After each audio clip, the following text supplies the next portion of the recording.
And even though like Florida was like open for like a lot, like a large majority of the time, I know what we noticed is that the population itself was still like scared and was still kind of like standoffish of like so there was a period of time where people were still not coming to the center as much, but what happened was is like their families, what we noticed is that like the families that kind of held off longer got to a point where they realized that the lack of socialization had such an impact on their loved one that they're like, okay, we need to get mom back, like Yes. regardless of how we feel about this, like this is actually becoming worse now.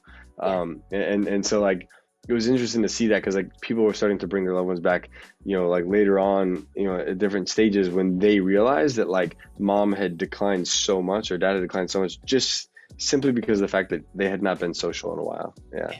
Hey guys, thank you so much for joining me. If you'd like to learn how to open your own adult daycare center, go to adcpro.com. If you'd like the latest business tips, click here, and make sure you subscribe to our channel. Click here. We'll see you guys next time.